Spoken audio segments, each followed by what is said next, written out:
G'day, this is Captainoob, and this is an Aristocrat's Gatling plasma with plus 25% damage whilst aiming and plus 1 perception. That tertiary legendary effect, super useful for using this thing and...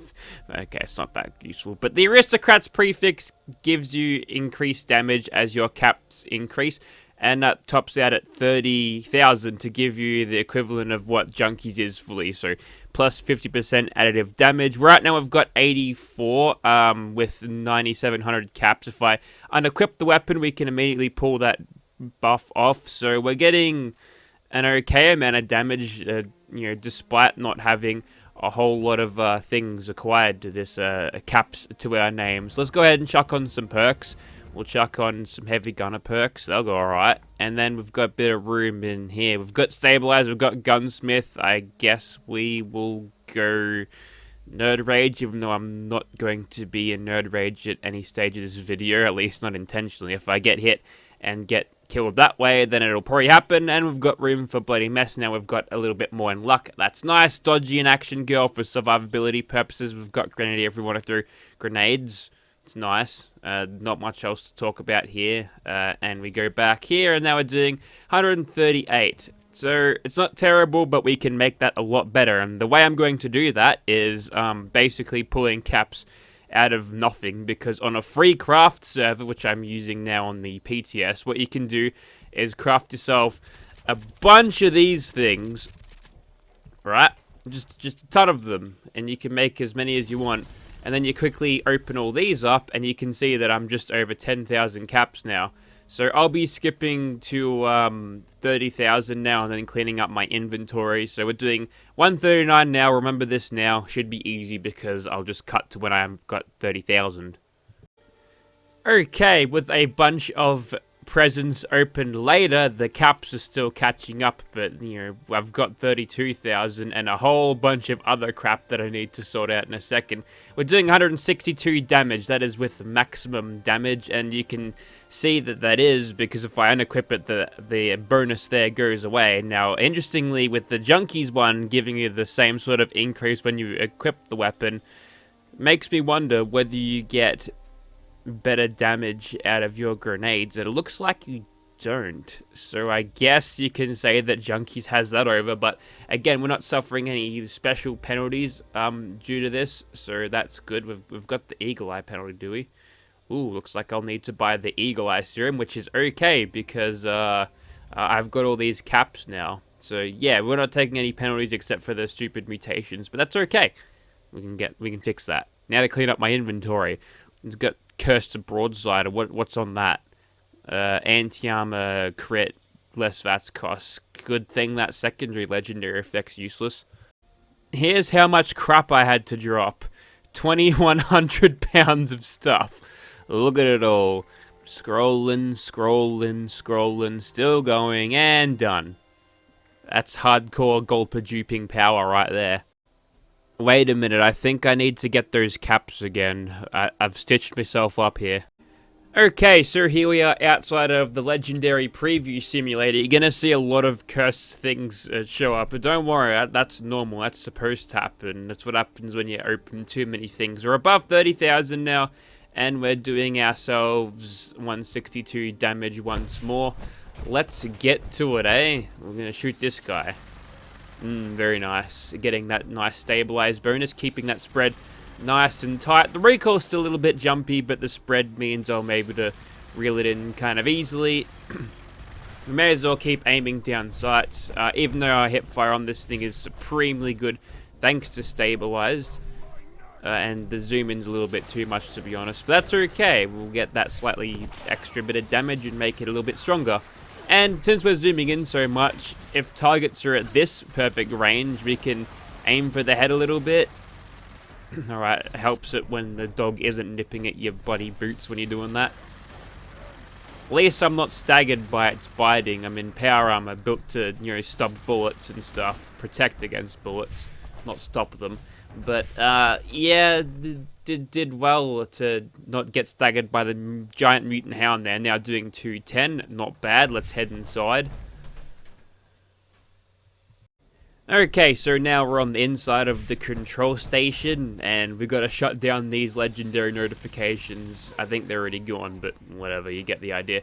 But the Aristocrat's prefix is kind of a funky one. Yes, it does give you a pretty decent damage for not having that much of a penalty. Your only penalty is if you spend a lot of cap somewhere, the weapons won't be effective. So it's kind of it's weird because in a way it discourages player trading, something that, you know, part of the social aspect of this game really can't be, I guess, understated because, you know, you go to each other's camps, you got advertising, you got little things, a bunch of weapons you can get with a bunch of armor, maybe just a bunch of good items, and player trading and, you know, spending the caps which you earn fairly easily. Just, you know, you might come across some good legendary weapons or whatever, what have you, coming across other players' camps. Well, now if you've got a really good Aristocrat's weapons which you intend to use to its fullest potential, well, guess what? You're not going to want to spend caps on those things anymore. Now, the Aristocrats isn't like the best role ever. It's not the strongest prefix in the game by any stretch, but, you know, some people might really like their Aristocrats, Hitman's, Gatling plasmas, you know, and they don't want to be underpowered if they're going to do like a daily op or something and they need all the power in the world. So that's kind of interesting. I wonder if, I don't know what they could do to make it a little bit different. Also, I should mention I'm running Strangleheart power armor. It's got it's got Overeater's prefix, just the prefix. They're all 3-star with generally random things. I didn't care about the secondary or tertiary legendary effects, just the prefix there. AP Refresh and Sentinel would be mad on power armor, but I'm not going to spend hours and hours re-rolling things. I'm not that crazy, especially since in the WoW the PTS will just do away with them. Maybe that's something I can work towards in live, maybe, unless I want to save like 5,000 script for various script dumps. So yeah, even though we took a fairly decent beating there, we're sitting over 80% health. It's pretty good. Do you know the power armor, the eyes light up like T60? Not like T60. It looks like T60, but it's like X01. It has come to my attention that Overeater was doing nothing because my food and bars of water, they weren't full. But now it's active, and look, power armor is just really strong, alright? If they ever put unyielding on this, no one would ever like go outside of power armor because you get the best protection and you don't have to worry about missing out on XP if you want to run a heavy intelligence build. So there you go. So this will be a classic, just like Mum used to make a ghoul rush at the front door here. We'll just hold him at the stairs and see how well we can do. We've got to stay in first person just in case we get stayed. We don't have to worry about rolling up the barrel and spinning up the motors again before firing. Generally, it's what you do with rotary barrel weapons, especially, did you see that one's pose? Especially with the shakers, because they're slow. Excuse me, I'd like to get around, please. Got a ghoul screaming in my ear right now. Alright, let's have it. Jeez, don't everyone rush me at once. I think they're all tripping up on each other's pathing. If I hold the things right down here, then it's good. There's very little incentive, even though I'm, you know, wasting ammo as I am. There's very little incentive just to stop firing because you gotta wait for the barrel to spin up again. Back in Fallout 4, you could burst fire miniguns for days and it was unreal. Alright, what's going on down here? Little peanut gallery, don't want to face the music upstairs. It's alright, I'll come down to you. Oh, it was all a ploy, a clever ploy for the fat ass. Should have aimed down sight there just to get the small Hitman bonus. There we go. My FOV when I'm aiming down sights is way too much. I get a massive zoom in. It works a little bit better at range, but not so much. It's like having basically a small scope on this thing. Now that might have been altered because I messed around with the settings in the .ini files, so that might be why it might look different on yours. I've never played this game on any console before, so I don't know what the default aim down sights is. Because I changed my FOV. I mean, I guess I was like changing FOV using the INI files, but I must have done it for aiming down sights. Got no idea. In terms of how I rate Aristocrats, I actually like it better than Junkies. I think Junkies is supremely overrated. Anti-Armor is much better. Bladed is much better. But, you know, Aristocrats, it's new, it's shiny, it's cool. It's as effective as Junkies, but you don't have to worry about the big special penalties, which is nice. And you can't offset that. If I was using a Junkie's Gatling Plasma, I can't offset the special penalties in Power Armor unless I want to do some chems to make up the difference, but I see there's no bloody point to that. Do we have a crazy laser gun guy today? No, he's going the fisticuffs. Well, good job. No, wait, no, there's the crazy laser gun guy. Oh, there he goes. So that should be all of them now. We'll just go down to the pond over here and just utilize the follow-through. Actually, no, we don't have that anymore, do we? Do we? No, I'd switched that on Becca, didn't I? Never mind. Did not mean to do that. But we opened a thing and got some gum. And they say games shouldn't appeal to fantasies. Yeah, it's a very effective kill there. Nice and quick. Can't be sad or angry or unhappy about that in any way. Very nice. Alright, time to deal with the crabs as usual. Should be fine. This thing's proven to be very strong against most foes thus far. There's a Mylurk King. Looking forward to blasting him with hot bolts of plasma until it drops. There's another one. He's ice skating, and that is why you don't want to be in third person. Even their sound waves can stun you somehow. Despite being vibrations that go through the air, they're visible. Like a sonic boom, but is not traveling at the speed of sound. I don't even know how that works, and that was weird. Alright then, it's an interesting way to dismount a roof, and I did reset my health here just in case some nonce put some damage over time on me. So I'm glad I did that, because we took a couple of hits there, but that's okay, that's fine. It'd pay to have that perk, which would make me immune to poison right now in the legendary perk, but I'm going to sacrifice damage to get that one. That is what I call a boring legendary. What are you looking at, mate? Laser gun guy. And you're running off. Well, you're only tired. Got plenty of plasma in your blood, though. That's generally a normal thing that happens. Alright. Frag grenade for sacrifice. Queen agrees it's a good idea. And I mistimed the reload there very poorly. Ooh, did you see that? Dodge that spit at the last moment.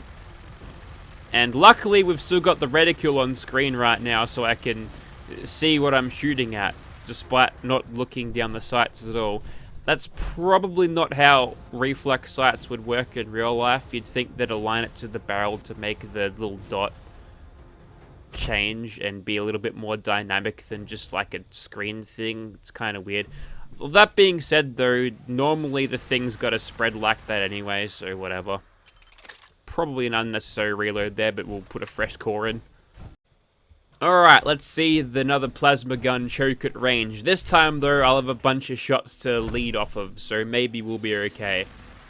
Might just go into third here, just so I don't have the housing of the weapon and the strange and bizarrely functioning reflex sight to get in my way. And there's our first victim in the bat form. A dogfight it is. We'll keep floating to pretend that we're flying. And at this distance, we're not getting a whole lot of work done, but if it wants to fly a little bit closer, now that would be more enjoyable, for me at least. It is a lot easier to hit targets like this when you're using a rapid fire thing, because there's plenty of reference of where your aim is going to go, because of all the traces. So that's a little bit nice. I think this is a lot more usable at range than you would find a plasma caster. And since you don't have to... Okay, that was a weird noise. Since you don't have to rely on something like VATS just to get guaranteed hits in like that, because you don't have to. That was a big hit of far-flung fireworks just then. Very nice. You don't usually see it be that effective, but sometimes you get moments. So we're sitting at around 50% health right now. It's good. We probably won't go too much lower than that. I'm wondering what I got all those far-flungs on. Is that a robot down there? It certainly is. Take that, Gutsy. Only need a couple of hits to finish him off. He was very low. We might actually pull one out of the hat here. Nope. don't seem to get this one anymore. It's very disappointing. And looks like the last one standing is that Scorched dude over there. So there you have it. Someone wanted to see an Aristocrat's Gatling Plasma, or something else actually, but I chose the Gatling Plasma. That was one of their requests, and I'm still open to requests. You gotta make them good though. None of this Stalker's 1-star harpoon bullshit. You know who you are, alright? Stop it. It's never gonna happen. Stop trying to make it a thing. So, is it a weapon worth having? Yes, it is. Is there better weapons out there? Yes, there are. But, you know, I don't want to let that detract away from the fact that this was a very effective weapon, and I quite enjoyed using it. The Gatling Plasma, I think, is a nice weapon. A little bit tacky at range because of its non-hit scan projectiles, but I feel like it's a weapon that I can depend on for doing damage. Compared to the Gauss minigun, this thing, I'd rate it, you know, every single time because of the ammo thing here. You see the cores, you can get a lot of shots out of just 1 pound of ammo before you even factor in the batteries included perk. So it's a very economical weapon, and a weapon that actually does damage when you hit stuff, because I'm going to take a B25, bloodied 25 fire rate, sorry, because there's damage while aiming now, isn't there? Bloodied fire rate Gatling Plasma into a solo Scorched Earth years and years before I even consider using a Gauss shotgun. But we got to test that someday when the new patch rolls around. We get Fallout Worlds and Nuclear Winter goes bye-bye. I'll be doing Scorched Earth versus Gauss miniguns, and we'll see if they can pick up. But for now, this is definitely a better pick. So grab one. If you can find an Aristocrat's Hitman's one, you'll be doing yourself pretty well. You can't really go wrong with these things, I don't think. Unless you've got terrible prefixes, but, you know, we'll just forget about those things. Thank you very much for watching, guys.